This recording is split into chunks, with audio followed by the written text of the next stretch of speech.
할렐루야. 뭐라고 먼저 시작해야 될지 모르겠습니다.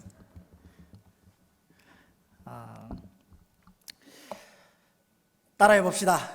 자, 누가 뭐래도 하나님은 나를 사랑하십니다. 누가 뭐래도 하나님은 나를 사랑하십니다. 우리 옆에 분들에게 하나님은 당신을 사랑합니다. 하나님 우리 모두를 사랑하시는 줄 믿습니다. 그 하나님께서 오늘 말씀 가운데 우리에게 뭐라고 하시는지를 우리가 졸리는 시간이지만 눈을 뜨고 귀를 열어 함께 나누는 시간이 되었으면 좋겠습니다. 오늘 갈릴리 가나 혼인잔치에서 물이 변해서 포도주가 되어지는 기적과 같은 그런 상황들을 우리가 경험을 했고요. 그리고 예수님이 가버나움으로 자리를 옮기는 이제 그 여정이 있습니다. 그리고 오래 있지 않아서 예루살렘으로 예수님이 유월절 행사를 다시 유월절을 지내기 위해서 옮기시는 장면이 이어지죠. 오늘 말씀 배경은 그 예루살렘으로 가신 예수님이 성전 안에서 하셨던 행동, 예수님이 이동하시는 그곳에 이슈가 되었던 행동이 있습니다. 어떤 사건이냐, 바로 예수님이 성전을 정결하게 하신 사건이라는 것이죠. 이 사건을 공관복음서와 요한복음에도 같이 기록하고 있는데 조금의 차이가 있습니다. 성전 청결 사건의 시점도 다르다는 게 바로 그 중에 한 가지인데요. 공관복음서에 의하면, 그러니까 마태복음, 마가복음, 누가복음에 의하면 이 사건은 예수님의 공생의 말기에 기록되어져 있습니다. 공관복음 안에서도 조금 나뉘어지는데요. 마태복음, 누가복음은 예수님이 십자가 지시기 바로 들어가신, 예루살렘으로 입성하신 바로 그날에 이 청결 사건이 있었던 것으로 기록하고 있지만, 오늘 마가복음은 들어가시고 그 이튿날 성전 정결 이런 사건이 있었다라고 기록하고 있죠. 오늘 요한복음에 아예 예수님은 그 공생의 말이 아닌 공생애를 시작하시고 얼마 되지 않아서 일어난 사건으로 기록하고 있습니다. 어떤 학자들은 같은 사건을 복음서 기자들이 조금씩 시간을 나눠서 시점을 다르게 기록했다라고 이야기를 하는데요. 대부분의 학자들은 그것이 아니라 별개의 사건으로 이해를 합니다. 그러니까 공생의 시작 때도 예수님이 성전 청결 운동을 하셨고, 공생의 말에 마지막 십자가를 지러 올라가셨을 때에도 그때도 똑같이 성전 정결을 이런 사건, 청결 사건이 일어났다는 것이죠. 왜냐하면 성전 청결 이 사건은 성전을 청결하게 정결하게 하는 이것은 한 번으로 완전히 해결될 수 없는 문제가 있었기 때문입니다. 여러분, 성전은 하나님께 기도하는 집입니다. 오늘 말씀 속에도 분명히 예수님이 말씀하셨죠. 내 아버지 집을 그리고 장사하는 집으로 만들지 마라. 이 성전은, 여기는 기도하는 곳이다. 아버지께 기도하는 곳이다. 그런데 언제부터인가 이 예루살렘 성전이 장사하는 곳으로 바뀌게 되었습니다. 그것은 엄청난 부당한 이익을 취하는, 요새 말로 목 좋은 곳이 되어서 어떻게든지 그곳에 자리를 잡으면 정말 떼돈을 번다더라, 이런 장소가 되어버린 거죠. 유월절이 되면 반드시 이 유대인들은 그 유월절을 지켜야만 했습니다. 하나님께서 지키라고 하셨기 때문에요. 그래서 예루살렘 가까운 곳에 있던 사람들은 언제든지 이렇게 올 수 있지만, 그리고 재물을 가지고 올 수 있지만, 먼 곳에 이방이나 먼 지역에서 오는 사람들은 재물을 들고 그 제사를 드릴 그런 재물을 들고 오지를 못하는 겁니다.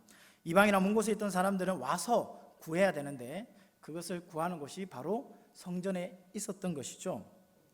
가져와서 희생 제물을 바치기란 참 어렵습니다. 흠이 없고 좋은 곳으로 가져와야 되는데 오는 여정 속에서 다칠 수도 있고 흠이 생길 수도 있기 때문이지요. 이방인의 뜰에 이런 장소가 만들어졌는데요, 사람들은 들어와서 그곳에서 이제 자기가 드릴 제물을 사게 됩니다.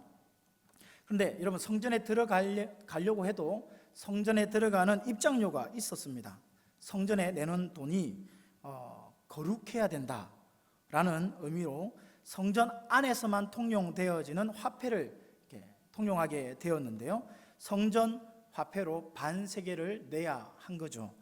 그 당시 노동자가 이틀을 일해야만 받을 수 있는 돈을 성전세로 이렇게 내게 된 겁니다. 어떤 지역에서 왔든지 어떤 나라에서 왔든지 그 돈을 사용하는 것이 아니라 성전 안에서만 사용할 수 있는 성전화폐를 사용해야만 했습니다. 그러니까 돈을 바꿔야죠. 내가 사용하는 돈이 아니라 성전 안에서만 사용하는 거룩한 돈으로 바꿔야만 했습니다. 그리고 그러니까 자연스럽게 돈을 바꾸는 장소가 만들어지게 된 것이죠. 그리고 그 돈으로 제사를 드릴 짐승을 살 수 있는 거래소가 만들어지게 되는 겁니다. 표면적으로 보면요, 이게 예배하는 사람들의 편의를 제공하기 위해서 있어야 하는 건 맞습니다. 그런데 여기에 상당한 이권이 자리 잡고 있었던 거죠. 성전 안에서 거래하는 희생 짐승은 실제 가격보다, 밖에서 통용되는 가격보다 훨씬 비싼 가격에 팔리게 됩니다. 말하자면 바가지를 씌우는 거죠. 옛날에는 바가지 개념이 참 많았는데 요즘은 많이 없어졌죠. 근데 지금 이 시대에 밖에서 통용되어지는 그 동물의 값과 차원이 다르게 너무 비싸게 판매를 하는 겁니다. 근데 그 상권을 누가 잡고 있냐면 대제사장이 그것을 잡고 있습니다. 그것을 주관하기 때문에 상인들은요, 어떻게든 대제사장이 마음에 들어서 이 자리를 꿰차고 앉아야 되는 거예요. 이 자리에 앉기만 하면 엄청난 돈을 벌 수 있기 때문이죠. 그래서 그곳을 자리 잡은 사람들이 더 많은 가격을 올리게 되고 희생제물의 가격은 계속해서 오르게 된 것입니다. 사람들이 성전화폐로 교환할 때는요, 환전 차익을 발생시켜서 그것을 가로채는 방법이 있는데 10만 원을 우리가 헌금 드릴 수 있는 그런 돈으로 거룩한 성전화폐로 바꾼다고 생각해 보면 10만 원을 냈어요. 근데 10만 원에 해당하는 돈을 주는 것이 아니라 5만 원에 대한 돈을 주고 5만 원의 차익은 자기가 먹는 겁니다. 이 환전 사업을 누가 관장했냐면 사내들인 공회에서 관장을 한 거예요. 예수님께서 성전 안에 들어가서 지금 희생 짐승을 파는 장사치들을 다 내어 쫓으시고 예루살렘에 돈 바꾸는 그 사람들까지도 다 엎으셔서 내보내신 거예요. 여러분, 예수님이 한번 예루살렘 성전을 뒤집어 놨다고 해서 문제가 근본적으로 해결되지는 않습니다. 왜요? 우리가 3년 뒤인 예수님 공생애가 끝날 때에 예루살렘에 올라가셨을 때 똑같은 일을 예수님이 하셨다는 것을 우리가 보잖아요. 예수님이 가셔서 한번 이렇게 했다고 그것이 완전히 변화되는 건 아니에요. 깨끗하게 청소한다고 그것이 완전 변화되어서 다음에 예수님이 갔을 때도 그렇게 깨끗한 모습으로 있었던 것이 아니더란 겁니다. 그럼 왜? 무엇이 문제입니까? 왜 그들은 변화가 없고 똑같이 그 자리가 깨끗해지고 나오고 난 다음에 예수님이 다시 지나가고 나면 다시 그 자리를 깨차고 장사꾼들이 앉고 환전하는 자리에 사람들이 앉아서 똑같이 그 돈놀이를 하고 장사를 하고 있는 것일까요? 여러분, 유대인치고 하나님을 믿지 않는 사람들은 없습니다. 다 하나님을 믿는 사람들이죠. 그럼에도 유대인인 그들이 하나님의 성전을 정말 서슴없이 장사터로 장사하는 그런 장터로 만들고 오염시키는 까닭은 무엇입니까? 이유는 다른 것이 아닙니다. 하나님 밖에 있었기 때문이에요. 비록 몸은 성전 안에 있지만 그 마음은요, 하나님 안이 아닌 하나님 밖에서 하나님을 외면한 자는 자신의 그릇된 행위에 대해서 양심의 가책을 느끼지 못하는 겁니다. 자기가 하고 있는 이 일이 좋은 일이다, 예배를 도우는 일이다, 예배에 필요한 일이다, 합리화하는 데 익숙해져 있는 겁니다. 하나님 밖에 있는 사람들의 모습이죠. 그러나 예수님은 어떤 분이십니까? 언제나 하나님 안에 계신 분이셨어요. 하나님 밖에 있는 사람들과 완전히 다른, 하나님 안에 있는, 하나님, 늘 하나님을 생각하는, 하나님의 뜻이 무엇인지를 기억하고 따르는 예수님. 어디에서 그거를 알 수 있습니까? 우리 17절 말씀해 보시면 그 부분에 대해서 정확하게 보여줍니다. 17절 말씀 우리 다 같이 한번 읽어볼까요? 17절입니다. 다 같이 시작. 성경 말씀에 주의 전을 사모하는 열심히 나를 삼키리라 한 것을 기억하더라. 아멘. 제자들이 지금 성전을 청결하게 하고 정결하게 하는 그런 예수님의 모습을 보면서 말씀이 생각났습니다. 구약에 있는 말씀, 이 말씀은 시편 69편 9절 말씀입니다. 주의 전을 사모하는 열심히 나를 삼키리라. 여러분, 삼킨다는 이 말은요, 불태운다, 망하게 한다, 그런 뜻을 가지고 있어요. 그러니까 이게 좀 알기 쉽게 표준 세번역으로 이 본문을 보면 주의 집에 쏟은 내 열정이 내 안에서 불처럼 타고 있습니다. 그만큼 뜨거운 거예요. 항상 이것을 바라보는 것이 이 집이 누구 집인지 정확하게 예수님은 아시기에, 아버지의 집인 것을 아시기에 그것처럼 뜨겁게 타오르고 있는 주님의 모습을 제자들이 말씀이 생각날 정도로 보게 된 거예요. 주의 집에 쏟은 내 열정이 내 안에서 불처럼 타고 있습니다. 예수님의 모습이에요. 하나님을 사랑하셨기에 하나님의 집인 성전을 자신을 불살이만큼 사랑하는 열정을 지니고 계셨고, 그 결과 더럽혀진 하나님의 전을 주님은 홀로 정화시키고 계신 거예요. 여러분, 성전을 정화한다는 것이 무엇입니까?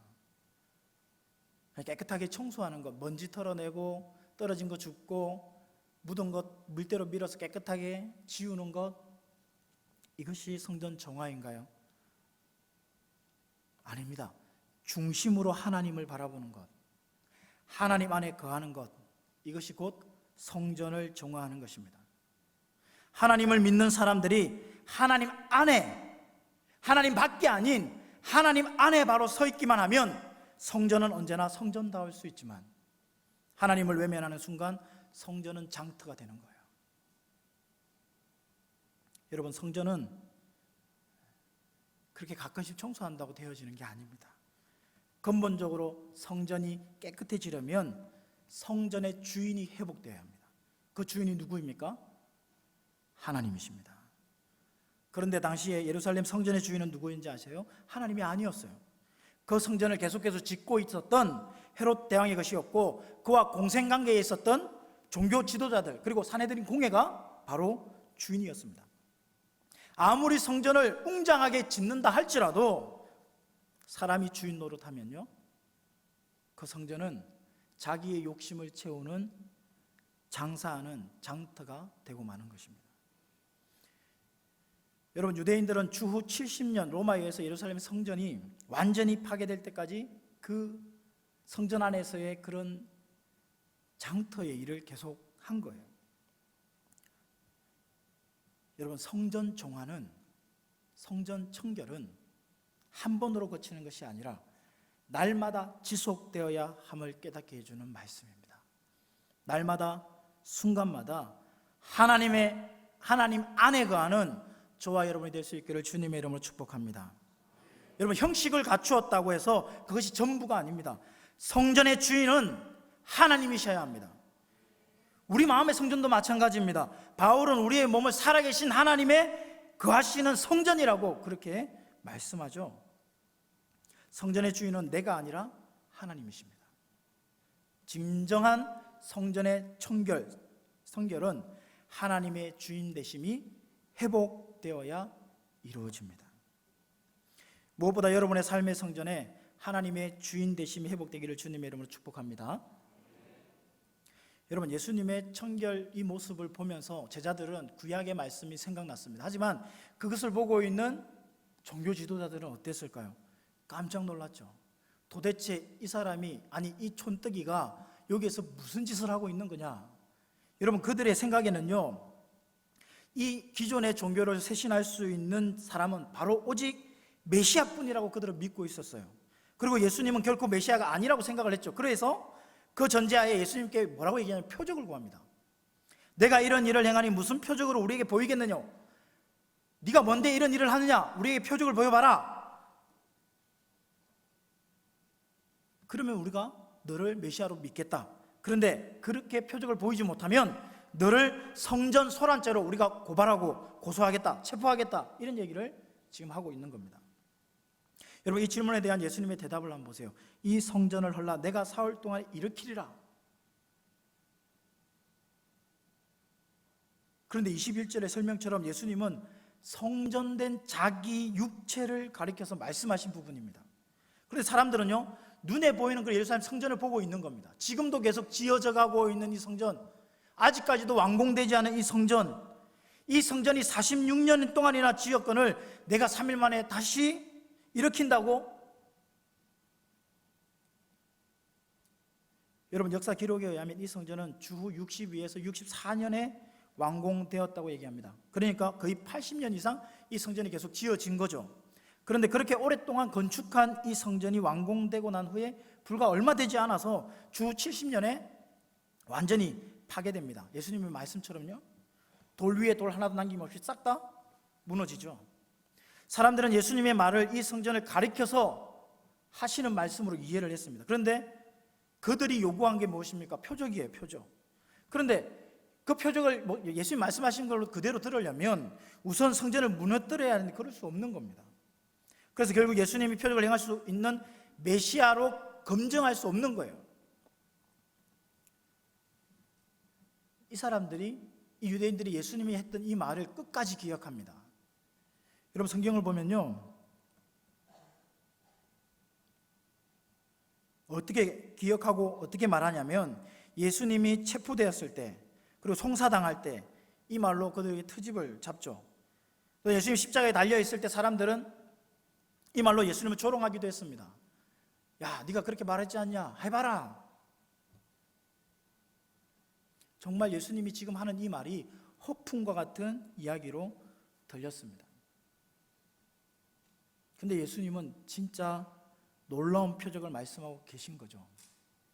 주님께서 사흘 만에 일으키실 새 성전은 무엇입니까? 십자가에 죽으셨다가 사흘 만에 죽음을 깨뜨리고 일어나실 자신임을 명확하게 일깨워 주시는 겁니다. 인간의 모든 죄를 지고 돌아가신 예수 그리스도, 사망의 권세를 무너뜨리고 사흘 만에 부활하신 예수 그리스도, 오늘도 내일도 영원히 살아계신 예수 그리스도, 오직 그분이 성전입니다. 여러분, 성전의 정화란 우리가 성도로 각자의 중심으로 하나님을 바라보며 하나님 안에 바로 서는 것을 의미하는 것입니다. 그것은 어떤 것입니까? 예수 그리스도를 내 삶의 주인으로 모시는 것입니다. 그래서 고린도전서 3장 16절 아까 말씀드렸죠. 우리 자신을 가리켜서 너희가 곧 하나님의 성전이라고 정의하고 있는 겁니다. 참 성전이신 주님께서 계신 곳이 성전이기에 주님께서 내 속에 계시면 바로 나 자신이 성전이 되는 것이죠. 여러분, 외형만으로 성전이 되어서는 안 됩니다. 날마다 하나님을 바라봄으로, 날마다 항상 하나님 안에 거함으로, 언제나 예수 그리스도를 내 삶의 주인으로 모심으로 날마다 정화되는 성전 되어야 하는 것입니다. 여러분, 하나님께서 우리 교회에 은혜를 주셨는데요, 그 중에 목사님께서, 우리 담임 목사님께서 계속 강조하시는 거죠. 전 교인이 참석하는 40일 특별 새벽 기도회. 이 기도회를 하나님께서 하게 하신 은혜가 얼마나 큰지요. 여러분, 일주일이 지났습니다. 은혜의 훈훈한 바람을 누리고 계신 분들이 너무 많습니다. 그러나 진짜 새벽 기도, 이 40일간의 특별 새벽 기도를 통해서 진정한 영적 유익을 얻기 위해서는 왜 새벽을 깨우면서 기도해야 하는지 그 이유를 먼저 알아야 됩니다. 여러분, 저희 교회 40일 특별 새벽 기도회란 나의 마음속에 있는 온갖 들어온 것들을 몰아내고 정화시키는 기간이에요. 이 기간을 중심으로 하나님만 바라보면서 하나님 안에서 바로 서는 습관을 훈련하는 기간이에요. 40일 특별 새벽 기도란 참 성전이신 예수 그리스도를 나의 주인으로 모시고 그분의 지배하에 이제 내가 주인이 아니라 그리스도가 주인이십니다, 그리스도가 나의 주인입니다 라고 고백하는 그 기간인 거예요. 이 믿음의 여행을 통해서 내 삶의 시선을 내가 아니라 하나님께 고정시키는 방법을 배우고 나의 삶은 비로소 성전으로 정화되어지고 성결하게 되어지는 기간인 것입니다. 여러분, 혹 여러분 가운데 여러 가지 사정으로 인해서 참석하지 못하시는 분이라도 한 번만이라도, 하루만이라도 오셔서 그리스도 안에서 자신을 정화시키는 은혜를 누릴 수 있기 바랍니다. 아니, 오지 못하는 상황이라면, 할 수 없는 상황이라면 여러분이 어디에 있든지 어느 곳에 있든지 스스로 훈련하십시오. 훈련 없이 우리의 삶이 정화되어지는 길은 없습니다. 여러분, 23절은 순례자들 중에서 많은 사람들이 예수의 표적을 보고 예수를 믿게 되었다고 기록하고 있습니다. 그러나 24절에 보면요, 예수님은 그 몸을 저희에게 의탁하지 아니하셨다. 그들은 예수님을 믿고 예수님을 믿는다고 고백하고 예수님을 따라가는 삶이었지만 예수님은 그들에게 의탁하지 않으셨다라고 얘기합니다. 의탁, 여러분, 의탁이라는 말은 사실 23절에 믿는다는 말과 같은 단어예요. 그러니까 직역하면 이런 겁니다. 많은 사람들이 예수님을 믿었지만 예수님은 그들을 믿지 않았다. 왜냐하면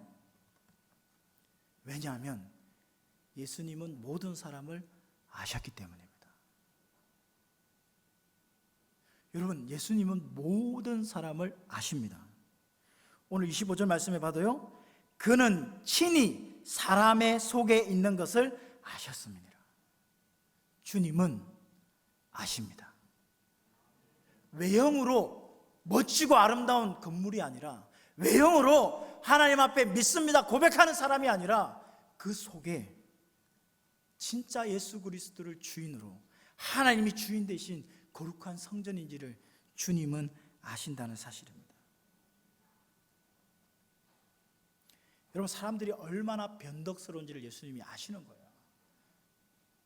예루살렘 사람들은요, 주님께서 베푸신 표적을 보고 주님을 믿는다고 스스로 고백한 사람들이었어요. 지금 그들이 주님을 믿는다고 하는 것은 주님이 보여주신 그 표적이 그들이 생각하는 계산과 그들이 생각하는 유익에 맞기 때문에 그래요. 조금이라도 자신들의 바람이나 자신의 계획과 자신의 그런 계산과 틀어지면 언제든지 바뀔 수 있는 거예요. 언제든지 예수님 믿는다 해서 예수님을 외면할 수 있는 것입니다. 여러분, 이것은 그들뿐만이 아니라 제자들의 경우도 마찬가지였어요. 여러분, 주님께서 가나안에 그런 혼인잔치를 벌써 지내고 제자들과 함께 돌아옵니다. 그리고 오늘 읽었던 본문 앞쪽에 11절 말씀 마지막에 보면요, 그 영광을 나타내심에 누가? 제자들이 누구를? 예수님을 믿으니라. 그 표적을 보고 제자들이 예수님을 믿었어요. 그런데 본문 22절의 말씀에 보면 죽은 자 가운데서 살아나신 후에야 누가요? 제자들이 누가? 예수님이 말씀하신 것을 기억하고 성경과 예수께서 하신 말씀을 믿었더라, 그렇게 얘기합니다. 여러분, 명색에 예수님을 따라서 다니는 제자인데요, 예수님이 하셨던 그 말씀을 언제 믿었냐면 부활 후에 믿었다는 거예요. 바꾸고 말하면 무슨 말입니까? 예수님의 말씀을 제자들도 믿지 못했다는 거예요. 거기에 있는 유대인들이 예수님이 하셨던 이 말씀이 허풍이라고 생각하는 이게 제자들도 마찬가지였다는 겁니다. 도대체 예수님 무슨 말 하는 거지? 여러분, 불과 며칠 전에 가나에서 기적을 보고 한결같이 내가 예수님을 믿습니다라고 고백했던 그들이 그 고백의 여운이 가시기도 전에 주님을 믿지 않는 거예요. 여러분, 이해하지 못하는 것과 믿지 못하는 건 다른 겁니다. 이해하지 못해도 믿을 수 있습니다. 근데 제자들은요, 이해하려고도 하지 않고 믿으려고도 하지 않는 겁니다. 왜 그럴까요? 자신들의 계산과 예수님이 하신 말씀이 다르기 때문이에요. 여러분, 이후 3년 동안 예수님과 함께 다닙니다. 이제 예수님에 따라서 예수님이 하신 모든 기적과 이적을 보면서 예수님 믿습니다, 예수님 정말 예수님 최고입니다, 예수님 왕이십니다 라고 얘기하죠.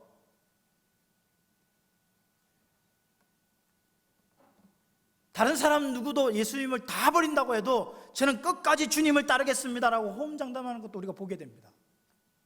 그 제자들의 믿는다고 고백하는 모습이었어요. 그들은요, 주님과 함께 다니면서 주님이 보여주신 이 정도 능력이면, 이 정도 이적을 행하시는 분이면, 여러분 생각한 거예요. 이 정도면 뭐가 되겠다. 자신들의 욕구를 충족시키기에 충분하다고 생각되었거든요. 그런데 그들의 생각과 그들의 계산이 틀어지면 어떻게 됩니까? 그렇게 믿었던 예수님이 힘없이 잡혀가는 장면들을 봅니다. 순식간에 도망가 버려요. 자기들이 생각한 그 예수님이 메시아로서 이 땅을 개혁하고 이제 우리를 자유롭게, 이제 하나님 주신 평안을 누리겠다라고 생각했는데 그게 아니에요. 잡혀가요. 그리고 채찍을 맞고 십자가의 형벌을 담당하시는 겁니다. 여러분, 수없이 고백했지만 그들의 믿음은 참 믿음이 아니었고 주님을 믿는다고 스스로 착각하고 있는 것뿐이에요. 나는 예수님을 잘 믿고 있어. 그 믿음으로 고백했잖아. 여러분, 우리가 아무리 믿습니다라고 말해도요, 주님께서 우리의 믿음을 인정하지 않을 수도 있다는 것을 여러분 한번 생각해 보세요. 내가 말로 고백하는 믿음이 주님이 인정하실 만한 진짜 믿음인가를 물어보아야 합니다. 실제로 예수님께서 공생의 말기에 예루살렘에 입성하실 때 많은 사람들이 호산나 외치면서 예수님을 환영했습니다. 근데 며칠 뒤가 지났어요. 어떻게 됩니까? 십자가에 못 박아라 라고 얘기합니다. 누구를요? 예수님을요. 그들이 호산나라고 찬양했던 그분을요. 자신의 계산과 틀어지면 언제든지 환경이 바뀌고 언제든지 상황이 바뀌면 그들의 믿음이 변하게 되는 이와 같은 마음이에요. 그런 변덕 있는 믿음인가요? 주님은 이 모든 것을 하십니다. 주님은 속에 있는 것까지 모든 것을 아시는 분입니다. 어떤 상황에서든 우리 자신을 주님의 말씀에 맡기는 참 믿음의 사람이 될 수 있기를 주님의 이름으로 축복합니다. 여러분의 믿음의 고백이 주님께서 인정해 주시는 믿음이 되기를 주님의 이름으로 축복합니다. 오늘 말씀을 한번 정리하겠습니다. 성전은 기도하는 집입니다. 성전의 주인은 하나님이십니다. 하나님이 주인 되심이 회복되지 않으면 100번 1000번 이 교회를 청소한다고 해도, 성전을 청소한다고 해도 소용이 없어요. 여러분의 마음의 성전이 예수 그리스도를 통해서 깨끗하게 청소되기를 바랍니다. 외형으로만 되는 것이 아닙니다. 날마다 하나님을 바라봄으로, 항상 하나님 안에 거함으로, 언제나 예수 그리스도를 내 삶의 주인으로 모심으로 날로 정화되는 삶, 그와 같은 성전이 되어야 합니다. 또한 우리가 아무리 믿습니다 해도 주님이 믿어주지 않을 수도 있어요. 겉과 속이 다른 신앙, 쉽게 뜨거워지고 쉽게 식어지는 신앙, 군중 심리에 의해서 쏠려가는, 몰려가는, 내 의지와는 상관없이 가서 그렇게 변하는 신앙은 주님께서 인정하지 않으십니다. 주님은 다 하십니다.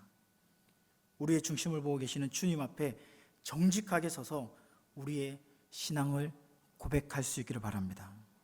여러분, 우리 주님께서는요, 겨자씨 한 알 같은 믿음이 있다 할지라도 그 믿음을 보시고 축복하십니다.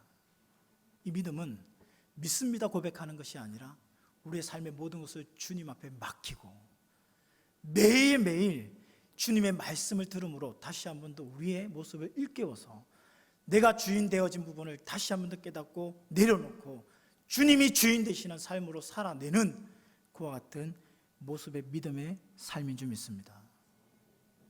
내일 새벽에 오실 거죠?